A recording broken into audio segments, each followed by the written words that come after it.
Eagle News correspondent Abby Aragon updates us on tropical storm Eta hitting the Florida Gulf Coast.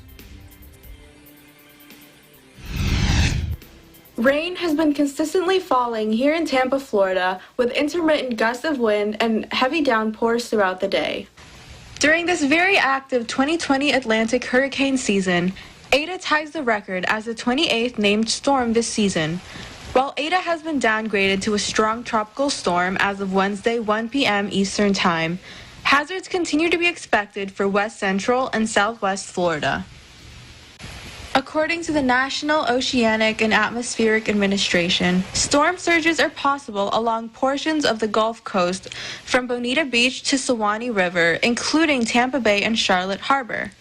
Tropical storm force winds are expected throughout today and into early Thursday, while heavy rainfall is expected along Florida's Gulf Coast from today through Friday.